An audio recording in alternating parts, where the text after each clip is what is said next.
하나님께서 우리를 바르게 인도하시는 방식 중에 하나는 우리의 인생에 정말 좋은 사람 만나게 해주시는 것입니다. 다윗은 왕이었기 때문에도 그렇겠지만은 그의 주변에는 정말 수많은 사람들이 포진해 있었습니다. 한 사람은 다윗의 아들 압살롬, 다른 사람은 신하였던 아히도벨, 또 다른 사람은 친구였던 후세입니다. 압살롬, 그는 목적을 달성하기 위해 사람들을 선동하고 교묘하게 자기 편으로 끌어들이는 뱀과 같은 술책을 가지고 살았습니다. 그리고 때가 됐다, 사람들을 많이 모았다 생각했을 때 다윗 왕이 있는 예루살렘으로 진격을 했습니다. 압살롬의 반역이 일어난 것입니다. 그로 인하여 다윗 왕은 정말 힘든 고난의 세월을 보냈습니다.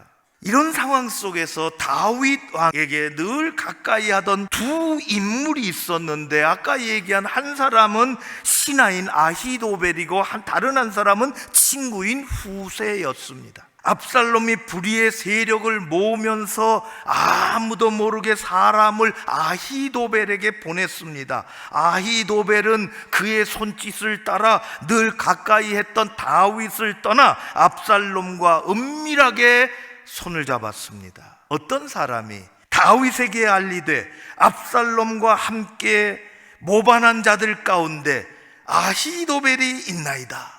아히도벨 말고 또 한 사람이 어금니를 굳게 물고 다윗 곁을 떠나 압살롬에게로 갔습니다. 다윗의 훌륭한 친구였던 아랫사람 후세였습니다. 이제 공격할 시점이 왔다, 제거할 시간이 됐다. 그래서 그런 생각이 들었을 때 아히도벨을 오라 그랬습니다. 당신은 이 일을 어떻게 생각하시오? 당신의 계략이 무엇이오? 압살롬은 그러나 후세도 불렀습니다. 후세, 당신의 생각은 어떤 것이오? 압살롬은 둘 중에 하나를 택해야 합니다. 그러나 하나님은 압살롬의 불의와 아히도벨의 계략을 그냥 넘기시는 하나님이 아니십니다. 그 순간 하나님은 놀라운 일을 하고 계셨습니다. 하나님은 하나님의 방식을 가지고 계십니다. 압살롬과 온 이스라엘 사람들이 이르되 아렉사람 후세의 계략이 아히도벨 계략보다 낫다니, 이는 여호와께서 압살롬에게 화를 내시려고 아히도벨의 좋은 계략을 물리치라고 명령하셨습니다. 아히도벨의 작전보다 후세 작전이 성공적이라고 판단하는 잘못된 길을 들어서게 하신 것입니다. 이는 하나님께서 이 사태를 바로잡으시려고 하나님이 행하신 하나님의 방식이었습니다. 다윗에게 일어난 이 사건과 주변 사람들의 이 이야기는 오늘 우리에게 무엇을 말씀하시는 것일까요? 지금 우리가 중요하게 배워야 하는 것은 아히도벨의 계략이 옳으냐, 후세의 계략이 옳으냐, 그것을 따지는 것이 아닙니다. 하나님의 방식은 우리들의 기도하는 것에 있습니다.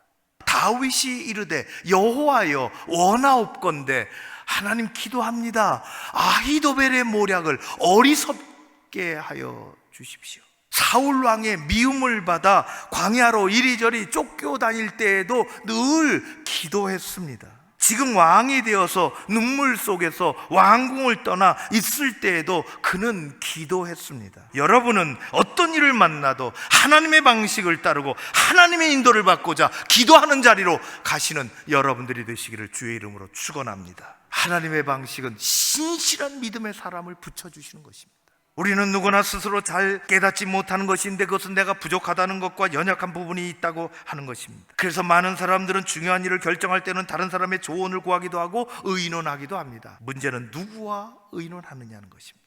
하나님 앞에서 정말 중요한 것은 하고자 하는 일에 그것이 목적이 뭐냐, 의도가 뭐냐 하는 것과 누구와 의논하느냐 하는 것입니다. 삶과 인생길에 하나님께서 붙여주시는, 그래서 함께 갈 수 있는 신실한 믿음의 사람이 필요한 것입니다. 이는 하나님께서 여러분에게 주시는 큰 은혜요, 소중하고 아름다운 선물입니다.